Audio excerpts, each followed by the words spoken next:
మా అక్కగారైన sister Mary gold గారు దేవుని వాక్యం అందించబోతూ ఉన్నారు. వీరు 3 సంవత్సరాల ఉపవాసం ఉండి ప్రార్థన చేయడం ద్వారా పరిశుద్ధాత్మతో నింపబడిన వారై ఆత్మ సంబంధమైన వరములు కలిగి ప్రభువుతో మాట్లాడుతూ దర్శనాల ద్వారా కళల ద్వారా ప్రభు సన్నిధిలో గడుపుతూ అనేక మందిని ఆత్మీయంగా సిద్ధపరుస్తూ బలపరుస్తూ ఉన్నారు. వీరు ప్రార్థన చేసి దర్శనాలను కలభావాలను తెలుసుకొని అనేక మందికి తెలియచెప్పి అనేక మంది పట్ల దేవుని యొక్క చిత్తం ఏ విధంగా ఉందో ప్రార్థన ద్వారా వారు తెలుసుకొని అనేక మందితో పంచుకుంటూ అనేక మందిని బలపరుస్తూ దేవుని సన్నిధిలో బహుబలంగా వాడబడుతున్న దైవజనులు. వీరి వాక్యాన్ని ఇప్పుడు విందాం. వాక్య భాగాన్ని మనం చూస్తూ ఉంటే 2వ సమూయేలు గ్రంథం 9వ అధ్యాయం 1వ వచనం. యోనాతానును బట్టి నేను ఉపకారము చూపుటకు సౌలు కుటుంబములలో ఎవడైనా కలడాయని దావీదు అడిగెను. సౌలు కుటుంబమునకు సేవకుడకు షేబాయను ఒకడుండగా వారు అతనిని దావీదు వద్దకు పిలువనంపిరి. రాజు షేబావు నీవే గదని అడగగా అతడు నీ దాసుడనైన నేనే సేబాను అన్నాడంట. నీ దాసుడినైన నేనే సేబాను అన్నప్పుడు ఆ సేబాని అడుగుతూ ఉన్నాడు. సౌలు సేవకుడైన సేబాను దావీదు అడుగుతూ ఉన్నాడు, సౌలు కుటుంబంలో ఎవరైనా బ్రతికి ఉన్నారా? నేను ఉపకారం చూపడానికి సౌలు కుటుంబంలో ఎవరైనా బ్రతికి ఉన్నారా అని అడగగానే సేబా చెప్తూ ఉన్నాడు. సేబా ఏమని మాట్లాడుతూ ఉన్నాడు? వాక్య భాగం 5వ వచనం ముందు చూద్దాం. అప్పుడు రాజు అయిన దావీదు మనుషులను పంపి లోదెబారులోనున్న అమ్మీయేలు కుమారుడగు మాకీరు ఇంట నుండి అతని రప్పించెను. సౌలు కుమారుడైన యోనాతానుకు పుట్టిన మెఫీబోషెతు దావీదు వద్దకు వచ్చి సాగిలపడి నమస్కారం చేయగా దావీదు మెఫీబోషెతు అని పిలిచినప్పుడు అతడు చిత్తము నీ దాసుడునైన నేనున్నానని చెప్పాడు. అందుకు దావీదు చూడండి ఆ షేబాని పిలిచి అడగగానే ఒకడున్నాడు, యోనాతానుకు ఒక కొడుకున్నాడు, అతడు కుంటివాడు, అతడు లోదెబారులో ఉన్నాడు, మాకీరు ఇంట ఉన్నాడు అని చెప్పగానే అతన్ని పిలిపించి ఆ తరువాత అతనితో దావీదు మాట్లాడుతూ ఉన్నాడు. ఏమని మాట్లాడుతున్నాడు? 7వ వచనం చూద్దాం. దావీదు నీవు భయపడవద్దు, నీ తండ్రి అయిన యోనాతాను నిమిత్తము నిజముగా నేను నీకు ఉపకారము చూపి నీ పితరుడైన సౌలు భూమి అంతయు నీకు మరలా ఇప్పింతును, మరియు నీవు సదాకాలము నా బల్ల యొద్దనే భోజనము చేయుదు అని సెలవీయగా అతడు నమస్కరించి సౌలు కుమారుడైన యోనాతాను కుమారుడుగా ఉన్న ఆ మెఫీబోషెత్ అనే వ్యక్తిని పిలిచి, దావీదు ఎల్లప్పుడూ నా బల్ల యొద్దనే భోజనం చేస్తావు, నేను నిన్ను నా దగ్గరకు చేర్చుకుంటున్నాను, నీవు భయపడాల్సిన అవసరమే లేదు, నీ తండ్రి భూమి అంతా నీకు ఇప్పిస్తాను అన్నప్పుడు ఆ మెఫీబోషెత్ దావీదు అంటున్నాడు. 8వ వచనం మనం చూద్దాం. అతడు నమస్కరించి చచ్చిన కుక్క వంటి వాడనైనా నా ఎడల నీవు దయ చూపుటకు నీ దాసుడనగు నేను ఎంతటి వాడను అనెను. ఆ మెఫీబోషెత్ అంటూ ఉన్నాడు, చచ్చిన కుక్క వంటి వాడనైనా నేను నీ దయ పొందడానికి ఎంతటి వాడనయ్యా, నీ దయ పొందడానికి నేను ఎంతటి వాడను, ఏ పాటి వాడను, నీవు హెచ్చించడానికి, నీ బల్ల యొద్ద నన్ను కూర్చోబెట్టి భోజనం చేయించడానికి. వాక్య భాగంలో రాయబడుతూ ఉంది, రాజకుమారుడైనట్టుగా మెఫీబోషెతు రాజు బల్ల యొద్ద భోజనం చేస్తానే ఉన్నాడంట. రాజకుమారుడైనట్టుగా భోజనం చేసేవాడుగా సౌలు యొక్క భూమి అంతయు మరలా తీసుకొని అధికారిగా ఉన్నతమైన స్థితి కలిగిన వాడిగా ఉండేటట్లుగా, అలాంటి దీనత్వం ఉన్నప్పుడు దేవుడు ఆ వ్యక్తిని హెచ్చిస్తాడు. దీనత్వం ఉన్న వాళ్ళని హెచ్చిస్తాడు, దీనత్వము కలిగిన వాళ్ళని లేవనెత్తుతాడు, దీనత్వము కలిగిన వాళ్ళని ప్రభువు పైకి లేపి కూర్చోబెడతాడు. తెలుసా, ప్రభువు చూసేది దీనత్వాన్ని, తగ్గింపుని, దీనత్వాన్ని, గర్వాన్ని ఆయన చూడడం. ఆ బాప్తిస్మం ఇచ్చి యోహాను ప్రభు దగ్గరికి ఒక వర్తమానం పంపించాడు, రాబోవు మెస్సయ్యావు నీవేనా, మేము మరి ఇంకొకరి కోసం ఎదురు చూడాలనా? ఏంది అవి? ఎవరి మీదకి పరిశుద్ధాత్మ పావురం వలె వచ్చుట నీవు చూచెదవో అతడే మెస్సయ్యా అని ముందే తెలియజేయబడిన వ్యక్తి. ఆయనే మెస్సయ్యా అని తెలియజేయబడిన వ్యక్తి. సుమియోను ప్రవక్తకు తెలియజేయబడింది, పరిశుద్ధాత్మ సుమియోను ప్రవక్తకు చెప్పింది, ఆ బాప్తిస్మం ఇచ్చే యోహానుకి ఆత్మ తెలియజేసింది. కానీ ఆయన అంటున్నాడు, రాబో మెస్సయ్యావు నీవేనా, మేము ఇంకొకరి కోసం ఎదురు చూడాలా? యేసయ్య అంటూ ఉన్నాడు, ఇదిగో కుంటివారు నడుస్తూ ఉన్నారు, గ్రుడ్డివారు చూపు పొందుతున్నారు, బేదలకు సువార్త ప్రకటించబడుతూ ఉంది. ఇవన్నీ ఆ యోహానుకు తెలియజేయండి. వాళ్ళు వెళ్ళిన తర్వాత అంటున్నాడు, స్త్రీలు కనిన వారిలో యోహాను వంటి గొప్పవాడు పుట్టలేదు. గొప్పవాడు లేడు, గొప్పవాడు అసలు పుట్టలేదు. కానీ అల్పుడైన వాడు ఇక్కడ ఏముంది, ఈ భూమి మీద ఏముంది, భూమి మీద ఏమున్నా ఏం చేయడానికి, నాకైతే ఏం చేయడానికి అనిపిస్తుంది, ఏమున్నా ఏం చేయడానికి, దానివల్ల ప్రయోజనం ఏమి లేదు. పరలోక రాజ్యంలో అల్పుడైన వాడు అతనికంటే గొప్పవాడు. సిమియోను ప్రవక్త అలాంటి దీనత్వముతో ఎదురు చూసి కుమారుడైన క్రీస్తుని చేతుల్లోకి ఎత్తుకోగలిగాడు. కుమారుడైన క్రీస్తుని ఒక పెద్ద మనిషిలాగా ఊహించుకొని, అయ్యా నాదా సత్యస్వరూపి పరిశుద్ధుడా, అయ్యా ఇదిగో నీ దాసుని సమాధానంతో పోనిస్తున్నావయ్యా, ఎంత మంచోడివయ్యా, ఎంత గొప్పోడివయ్యా, నువ్వు పసిబాలుడివిగా నా చేతిలో ఉన్నావు, కానీ నువ్వెంత గొప్పోడివో నాకు తెలుసయ్యా. దేవుని సన్నిధిలో తగ్గింపు దీనత్వం అనేది చాలా అవసరం. మెఫీబోషెతు తగ్గించుకున్నాడు. రాజు యొక్క ఉన్నతమైన రాజ్యములో అతని బల్ల యొద్దనే కూర్చొని భోజనం చేసేవాడుగా మార్పు చెందాడు. అతని బల్ల యొద్ద భోజనం చేసేవాడుగా ఉన్నాడు. అలాంటి ఉన్నతమైన ఆశీర్వాదము తగ్గింపు ఉన్నప్పుడే వస్తుంది. పరలోక రాజ్యంలో కానీ భూలోక రాజ్యంలో కానీ, భూలోక రాజ్యంలో ఒక పదవి ఇచ్చి దేవుడు నిన్ను ఆశీర్వదిస్తే దానిలో నువ్వు ఎలా ఉంటున్నావు నిన్ను పరీక్షిస్తాడు. ఆయన డబ్బిచ్చి పరీక్షిస్తాడు, ఉద్యోగం ఇచ్చి పరీక్షిస్తాడు, ఆశీర్వాదం ఇచ్చి పరీక్షిస్తాడు, వస్త్రాలు ఇచ్చి పరీక్షిస్తాడు, బంగారం ఇచ్చి పరీక్షిస్తాడు. నీవు ఈ కొంచెంలో నమ్మకంగా ఉంటే పరలోక రాజ్యంలో ఉన్నతంగా ఉండగలుగుతావు. లేకపోతే ఇక్కడ దీనంగా, లేకపోతే ఇక్కడ గర్విష్ఠుడివిగా ఉంటే పరలోక రాజ్యంలో నీవు ఉన్నతంగా ఎలా ఉండగలవు? ఉండలేవు. అందుకే దీనత్వం అనేది మనకు చాలా అవసరం. వాక్య భాగంలో మనం చూస్తూ ఉంటే యోబు గ్రంథం 42వ అధ్యాయం 3వ వచనం మనం చూద్దాం. జ్ఞానము లేని మాటల చేత ఆలోచనను నిరర్థకము చేయి వీడెవడు, అలాగున వివేచన లేని వాడనైన నేను ఏమియూ ఎరగక నా బుద్ధికి మించిన సంగతులను గూర్చి మాటలాడి తిని నేను మాటలాడగోరుచున్నాను, దయచేసి నా మాట ఆలకించుము. ఒక సంగతి నిన్ను అడిగెదను, దానిని నాకు తెలియజెప్పుము. వినికిడి చేత నిన్ను గూర్చిన వార్త నేను వింటిని, అయితే ఇప్పుడు నేను కన్నులారా నిన్ను చూస్తున్నాను. వినికిడి చేత అప్పుడు విన్నాను కాబట్టి నీ గురించి ఇంకంత ఎక్కువగా చెప్పలేకపోయానయ్యా. వినికిడి చేత విన్నాను కాబట్టి అంత ఎక్కువగా నీ గురించి నేను ఆలోచన చేయలేకపోయా. ఇప్పుడు నేను కన్నులారా నిన్ను చూస్తున్నాను కాబట్టి ఇక నేను ఏమీ మాట్లాడలేను. ఇప్పుడు నేను కన్నులారా నిన్ను చూచుచున్నాను, కావున నన్ను నేను అసహించుకొని ధూళిలోను బూడిదలోను పడి పశ్చాత్తాపడుచున్నాను. చూడండి, యోబు అంటున్నాడు, నన్ను నేను అసహించుకుంటున్నాను. నీతో నేను ఇలా మాట్లాడింది, నీ విషయాలని నేను ఇంత వాదిచ్చింది, ఇలా మాట్లాడిన వాడని నేనేనా? ఏంది ప్రభువా ఇలా మాట్లాడాను ఏంటయ్యా? నిన్ను చూస్తుంటే నాకు అర్థమైంది, నీవు చాలా ఉన్నతమైన దేవుడవు.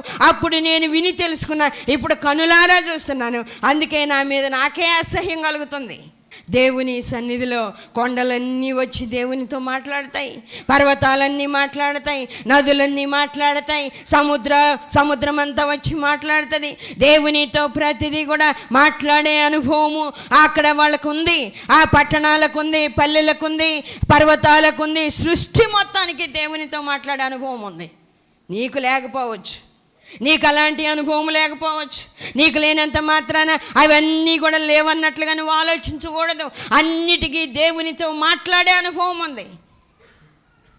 బెత్లెహేము గ్రామం కూడా అంట ఒకరోజు మాట్లాడిందంట, నాదేముందలే, ఏ పాటి వాడనిలే, ఏ పాటి దానిలే, నేనెంత స్వల్పమైన దానిలే, నేను ఏ పాటిదానిలే అనగానే ప్రభువు ఆ దీనత్వాన్ని చూచిన ప్రభువు, ఆ మాటలను విన్న ప్రభువు, ఆ ఆలోచనలు ఎరిగిన ప్రభువు మీకాలో వాక్య భాగంలో ఏమని వ్రాయబడుతూ ఉంది? మీకా గ్రంథం 5వ అధ్యాయము 2వ వచనం మనం చూస్తే, బెత్లెహేము ఎఫ్రాతా యూదా వారి కుటుంబములలో నీవు స్వల్ప గ్రామమైనను నా కొరకు ఇశ్రాయేలీలను ఏలబోవాడు నీలో నుండి వచ్చును. పురాతన కాలము మొదలుకొని శాశ్వత కాలము వరకు ఆయన ప్రత్యక్షమగుచుండెను. యెరూషలేము పోయిన వాళ్ళు అందరూ పోయి బెత్లెహేములో యేసయ్య పుట్టిన స్థలం చూడాల్సిందే. ఖచ్చితంగా చూడాల్సిన విషయాలు అవన్నీ. యేసయ్య పుట్టిన స్థలం చూడడం, యేసయ్య పెరిగిన స్థలం చూడడం, నజరేతులోనికి వెళ్ళడం, మరియమ్మ యేసయ్యని ఎక్కడ పెంచిందో అక్కడ చూడడం, ఐగుప్తు దేశంలో యేసయ్య ఎక్కడ నివసించాడు అక్కడ చూడడం, ఆ తర్వాత యేసయ్య కల్వరి కొండ మీద ప్రాణాన్ని అర్పించిన స్థలం చూడడం, ఆయన సమాధిలో నుండి తిరిగి లేచిన ఆ ఖాళీ సమాధిని చూడడం. ఖచ్చితంగా చూడాల్సినవి. బెత్లెహేమునకు ఖచ్చితంగా వెళ్ళాల్సిన పరిస్థితి ఉంది. యెరూషలేముకు వెళ్ళిన ప్రతి ఒక్కళ్ళు ఆ బెత్లెహేములోనికి వెళ్ళాల్సిందే. బెత్లెహేము ఎఫ్రాతా, నీవు యూదా కుటుంబములలో స్వల్ప గ్రామమైనను నా కొరకు ఇశ్రాయేలీలను ఏలబోవాడు నీలో నుండి వచ్చును. తగ్గింపు, దీనత్వం ఉంటే ఎంత గొప్ప భాగ్యాన్ని బెత్లెహేమునకు దేవుడు ఇచ్చాడు. ఎంత గొప్ప భాగ్యాన్ని బెత్లెహేమునకు దేవుడు అనుగ్రహించాడు. బెత్లెహేముని ఉన్నతమైన స్థితిలో నిలబెట్టాడు ప్రభు. దేవుని దగ్గర మనం తగ్గించుకోవాలి. దేవుని దగ్గర మనం తగ్గించుకోవాలి. దేవుని సన్నిధిలో దీనత్వము కలిగి ఉండాలి. ప్రభు అంటూ ఉన్నాడు, ఆ దీన మనస్సు కలిగిన వారిని నేను దృష్టించుచున్నాను అంటున్నాడు. యెషయా గ్రంథం 66వ అధ్యాయం 2వ వచనం, అవన్నీ నా హస్తకృత్యములు, అవి నా వలన కలిగినవని యెహోవా సెలవిస్తున్నాడు. ఎవడు దీనుడై నలిగిన హృదయము గలవాడై నా మాట విని వణకుచుండునో వానినే నేను దృష్టించుచున్నాను. వానినే దృష్టించేది. వీటన్నిటిని బట్టి గర్వపడడానికి మీకు వీల్లేదు. అవన్నీ నా హస్తకృత్యాలు, అవన్నీ నా హస్తకృత్యాలు. నా వలన కలిగినవి, నీ వలన కలిగినవి కాదు. నువ్వు గర్వపడడానికి, నువ్వు గొప్పగా ఉండడానికి, గొప్పదానివిగా గొప్పవాడివిగా నిన్ను నీవు ఆలోచించుకోవడానికి, హెచ్చించుకోవడానికి అవి నువ్వు కలుగు చేసినవి కాదు. అవి నా వలన కలిగినవి.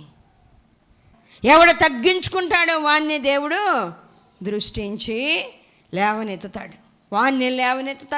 వాణ్ణే ఆశీర్వదించుతాడు.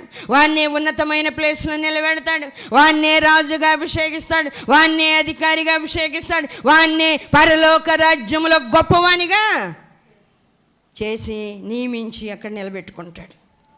దేవుని సన్నిధిలో మనం ఆలోచన చేయాలి. భక్తులైన వాళ్ళందరూ దీనత్వము కలిగిన వాళ్ళే.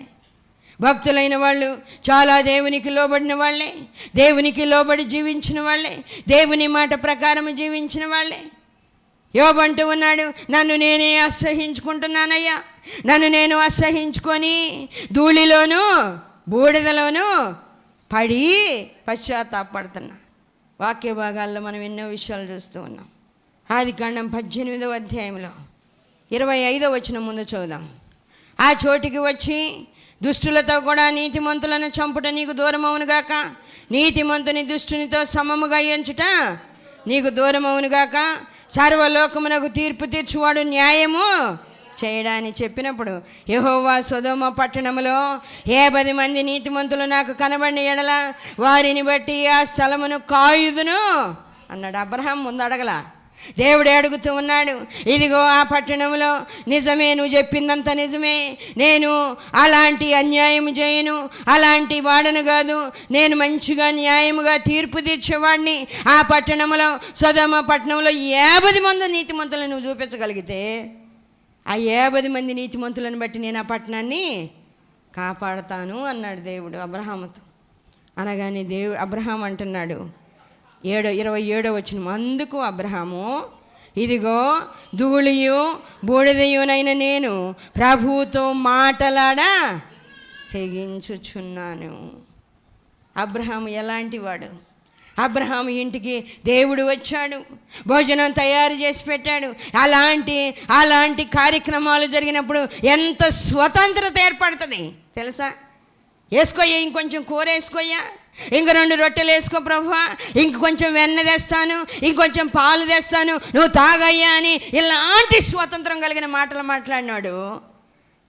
అలాంటి వాడైన అబ్రహాం అంటున్నాడు, ధూళియు బూడిదయునైన నేను ప్రభువుతో మాటలాడా తెగించుచున్నాను అని అక్కడి నుంచి ఒక్కొక్క విషయం అడిగితే ప్రభు అన్నిటికీ సమాధానం చెప్పిన ఎక్కడ అబ్రహాము గర్వముతో వ్యవహరించలేదు, గర్వంగా ఎక్కడా వ్యవహరించలేదు. దేవునికి లోబడి మాత్రమే జీవించాడు, దేవునికి లోబడి జీవించాడు. ఏమాత్రం గర్వంగా లేడు. తగ్గింపు దీనత్వం అనేది చాలా అవసరం. తగ్గింపు దీనత్వం అనేది అవసరం. క్రొత్త నిబంధనలో కూడా ఒక సమాజ మందిరపు అధికారి వచ్చి యేసయ్యకు సాగిలపడి అడుగుతూ ఉన్నాడు, అయ్యా నా కుమార్తె చనిపోయింది. యాయీరు అని వ్యక్తి. లూకాసు వార్తలో రాయబడుతూ ఉంది. వాక్య భాగాన్ని చూద్దాం. లూకాసు వార్త 8:41 ముందు చూద్దాం. అంతటా ఇదిగో సమాజ మందిరపు అధికారి అయిన యాయీరు అని ఒకడు వచ్చి యేసు పాదముల మీద పడి ఇంచుమించు 12 ఏళ్ళు ఈడుగల తన యొక్కతే కుమార్తె చావ సిద్ధముగా ఉన్నది గనుక తన ఇంటికి రమ్మని ఆయనను బతిమాలుకొనెను. తన ఇంటికి రమ్మని ఆయనను బ్రతిమలాడుకొను. సమాజ మందిరపు అధికారి, సమాజ మందిరంలో పనిచేసే వాళ్ళు, అధికారులైన వాళ్ళు, శాస్త్రులు, పరిసయ్యులు ఏ మాత్రము లోబడరు దేవునికి. పరిసయ్యుడు ప్రార్థన గురించి మనం వాక్యంలో విన్నాం. నేను అన్యాయస్తుడిని కాదు, చోరుణ్ణి కాదు, ఇదిగో వారమునకు 2 సార్లు ఉపవాసం ఉంటున్నాను, దశమ భాగాలు ఇస్తున్నాను, నేను ఏమాత్రం తక్కువని కాదని ప్రార్థన చేశాడు. అట్లాంటి సమాజ మందిరపు అధికారి ఇంట్లో ఉన్న పరిస్థితిని బట్టి కుమార్తె చావడానికి సిద్ధమైనప్పుడు యేసయ్య దగ్గరికి వచ్చి ఇదిగో సమాజ మందిరపు అధికారి అయిన యాయీరు అని ఒకడు వచ్చి యేసు పాదముల మీద, అందరూ ఉన్నారు ఆడ తెలుసా, సాటుగా వల్ల నీకోదేమో సాటుగా వచ్చి రాత్రి వేళ వచ్చి ఆయన దగ్గరికి వచ్చి మాట్లాడుతూ ఉంటే ఈ యాయీరు అను సమాజ మందిరపు అధికారి అందరి ముందు వచ్చి యేసయ్య పాదాల మీద పడి మొక్కుకున్నాడు, ప్రభువా ఒక్కతే కుమార్తెయ్యా, 12 సంవత్సరాలు ఈడుగలిగిన అమ్మాయి, ఇదిగో అలాంటి అమ్మాయి చనిపోవడానికి సిద్ధమై ఉంది. ఆ అమ్మాయికి జబ్బు వచ్చేసింది, ఏమాత్రం బ్రతికే స్థితిలో లేదయ్యా, నీవు మాత్రమే ముట్టగలవు. మేము ఎంత పరిచర్య చేసినా, ఎంత గొప్పవారమైనా, ధర్మశాస్త్రాన్ని క్షుణ్ణంగా చదవగలిగిన సామర్థ్యం ఉన్నా కూడా మాకు ఎలాంటి కృపావరము లేనే లేదు. బ్రతికించడం అనేది నీ కృపే, బ్రతికించడం అనేది నీ కృప, నీవు చూపే ప్రత్యేకమైన ఆశీర్వాదము, నీవిచ్చే కృపావరమే కానీ ఇంకోటి కాదు ప్రభువా. నేను ఏం చేయలేనయ్యా, నువ్వు వచ్చి బాగు చేస్తే తప్ప నా బిడ్డ బ్రతకదు అంటే దేవుడు వచ్చి, యేసయ్య వచ్చి ఆ ఇంటిలోనికి వచ్చి ఆ కుమార్తెను ముట్టి స్వస్థపరిచాడు. ఆ కుమార్తెను ముట్టి స్వస్థపరిచాడు. వాక్య భాగంలో చూస్తే 51వ వచనం. ఇంటికి వచ్చినప్పుడు పేతురు, యోహాను, యాకోబు అని వారిని, ఆ చిన్నదాని తల్లిదండ్రులను తప్ప మరెవరిని ఆయన లోపలికి రానియలేదు. అందరూ ఆమె నిమిత్తమై ఏడ్చుచు రొమ్ము కొట్టుకొని చుండగా ఆయన వారితో ఏడవవద్దు, ఆమె నిద్రించుచున్నది కానీ చనిపోలేదని చెప్పి ఆమె చనిపోలేదని చెప్పాను. ఆమె చనిపోయానని వారు ఎరిగి ఆయనను అపహసించరు. అయితే ఆయన ఆమె చేయి పట్టుకొని చిన్నదానా లెమ్మని చెప్పగా ఆమె ప్రాణము తిరిగి వచ్చిన కనుక వెంటనే ఆమె లేచెను. అప్పుడు ఆయన ఆమెకు భోజనం పెట్టని ఆజ్ఞాపించాడు. చేయి పట్టుకొని చిన్నదానా లెమ్మన్నాడంట. ఆమె నిద్రించుచున్నది కానీ చనిపోలేదు.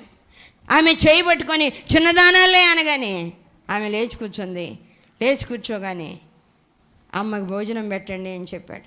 నిజంగా దేవుని సన్నిధిలో దీనత్వము కలిగి ఉంటే, అందరి ముందు యేసయ్య పాదాల మీద పడితే యేసయ్య వచ్చి ఆ చావ సిద్ధమై ఉన్న కుమార్తెను బ్రతికించాడు. చావ సిద్ధమై ఉన్న కుమార్తెను. అందుకే పేతురు పత్రికలో పేతురు గారు ఏమని రాస్తూ ఉన్నాడు అంటే, వాక్య భాగాన్ని మనం చూస్తూ ఉంటే, తగిన సమయమందు ఆయన నిన్ను హెచ్చిస్తాడు. ఆయన హెచ్చించే వరకు నువ్వు ఎలా ఉండాలి? ఆయన బలిష్టమైన చేతి క్రింద దీన మనస్కులై ఉండాలి. 1 పేతురు పత్రిక 5వ అధ్యాయము 5వ వచనం ముందు చదువుదాం, తర్వాత ఇంకొక వచనాన్ని చదువుదాం. మీరందరూ ఎదుటి వాని ఎడల దీన మనస్సు అను వస్త్రము ధరించుకొని మిమ్మను అలంకరించుడి. దేవుడు అహంకారులను ఎదిరించి దీనులకు కృప అనుగ్రహించును. దేవుడు తగిన సమయమందు మిమ్మను హెచ్చించినట్లు ఆయన బలిష్టమైన చేతి క్రింద దీన మనస్కులై ఉండుడి. దీన మనసు కలిగి ఉండాలి. ఆయన బలిష్టమైన చేతి క్రింద దీన మనస్కులమై ఉంటే ఆయన మనల్ని హెచ్చిస్తాడు, ఆయన మనల్ని ఆశీర్వదిస్తాడు, ఆయన మనల్ని లేవనెత్తుతాడు. గిద్యోనుతో ప్రభు అంటున్నాడు, నేను నీకు తోడై ఉందును. నేను కూడా ప్రార్థన చేస్తా. చాలా కఠినమైన సమస్యలు నాకు కూడా వస్తూ ఉంటాయి. చాలా భయంకరమైన శ్రమలు, కఠినమైన శ్రమలు నాకు వచ్చినప్పుడు నేను కూడా ప్రార్థనలో ఉండి, ప్రభువా ఈ సమస్య ఎలా పరిష్కారం అవుతుంది? ధూళిని ప్రభువా, దుమ్ముని నాయన, ఏ మాత్రము పనికిరాని నిష్ప్రయోజనమైన దాసురాల్ని, ఏ మాత్రం మంచి ఆలోచన జ్ఞానం కూడా నాకు లేదయ్యా. ఏం చేయాలి ప్రభు అంటే, ప్రభువు మాట్లాడే మాట ఒకటే, నేనున్నాను. ఆ ఒక్క మాట ఆయన నాకు జవాబు చెప్పేది. ఇది ఇలా చేస్తాను, ఇలా చేస్తాను, ఎలా ఉంటాను, ఎలా నడుస్తానని ఇన్ని మాటలు చెప్పడు ఆయన. నేనున్నాను, నేను తోడై ఉన్నాను, నేనున్నాను అనే మాట, ఒక్క మాట ఆ సమస్య మొత్తానికి జవాబుగా నిలబడుతుంది. ఆ సమస్య మొత్తాన్ని తీసేసేదిగా. ఆయన అంటున్నాడు, పేతురు గారి ద్వారా మాట్లాడుతున్నాడు. పేతురుతో ప్రభువు చెప్పిన మాటలు పేతురు చెప్తూ ఉన్నాడు. మీరందరూ ఎదుటివాని ఎడల దీన మనసు అని వస్త్రము, ఎదుటివాని ఎడల దీన మనసు అని వస్త్రం ధరించుకోవాలి. ఎదుటివాని ఎడల దీన మనసు అని వస్త్రము ధరించుకొనుడి. దేవుడు తగిన సమయం అందు మిమ్మల్ని హెచ్చించినట్లు ఆయన బలిష్టమైన చేతి క్రింద దీన మనస్కులై ఉండండి. ఆయన బలిష్టమైన చేతి క్రింద. మనల్ని హెచ్చించేది మనుషులు కాదు, మనల్ని హెచ్చించేది ధనము కాదు, మనల్ని హెచ్చించేది గొప్పతనము కాదు, మనల్ని హెచ్చించేది బలము కాదు, బలగం కాదు, బంధువులు కాదు. దేవుడు మాత్రమే మనలను హెచ్చించగలడు. ఆయన మాత్రమే మనల్ని లేవనెత్తగలడు. దేవుని సన్నిధిలో మనము దీనత్వముతో ఆయన కోసం ఎదురు చూడగలిగితే తగిన సమయంలో ఆయన మనలను హెచ్చించి పైకి లేపి కూర్చోబెడతాడు. అలాంటి దీనత్వము వాక్యం వింటూ ఉన్న నీకుందా? నీకు అలాంటి ప్రార్థన ఉందా?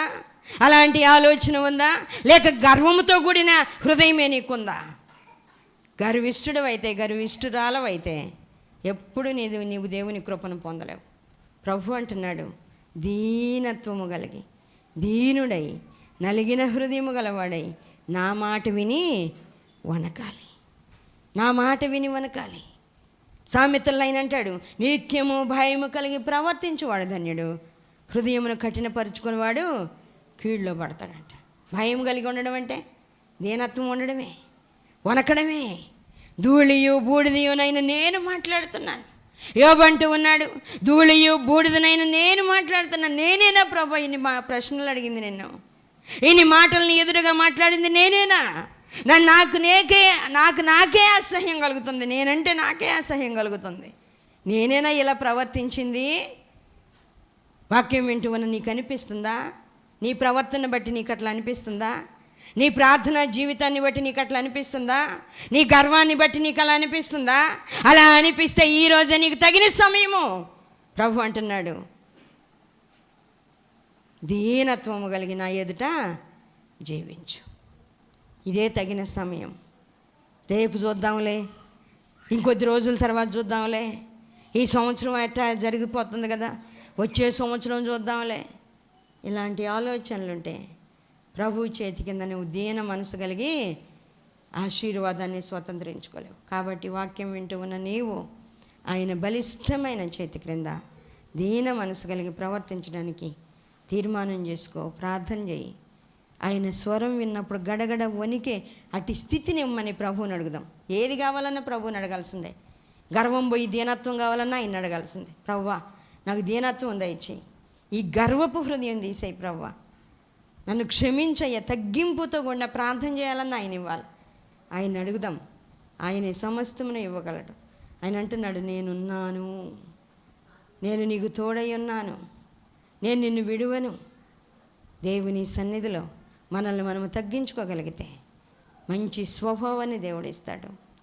దావీదు లాంటి మనసు మనకిస్తాడు, గిద్యోను లాంటి స్థితి మనకిస్తాడు.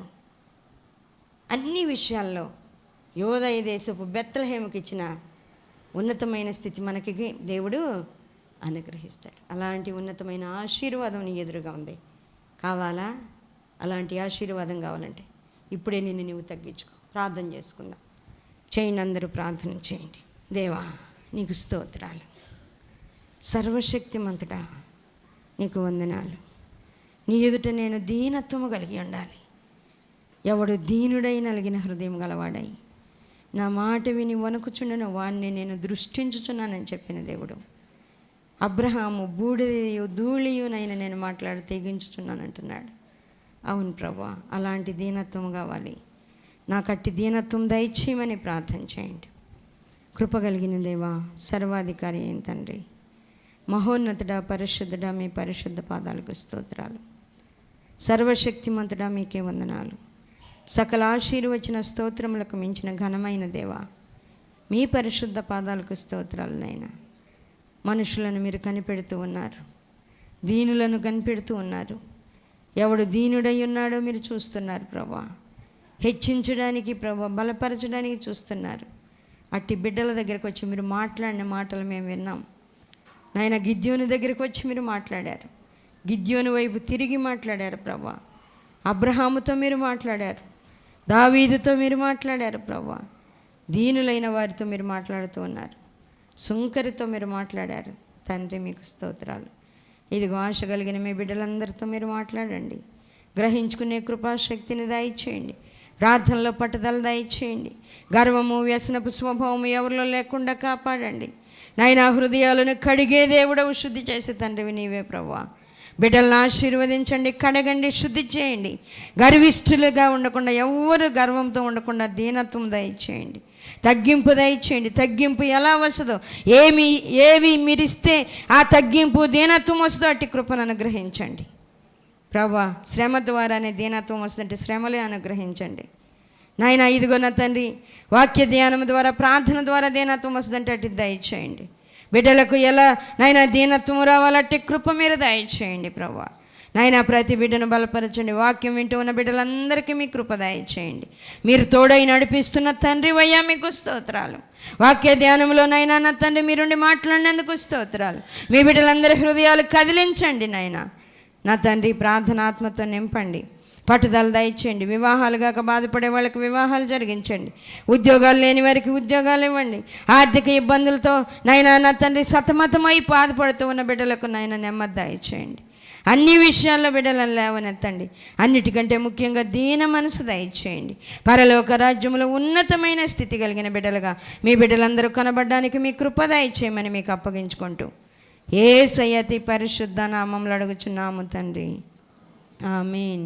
మరిన్ని వివరముల కొరకు మమ్మలను సంప్రదించవలసిన చిరునామా marigold foundation, holy spirit church, Vishwanathapuram, Odili, Prakasam జిల్లా, పిన్ కోడ్ 523240.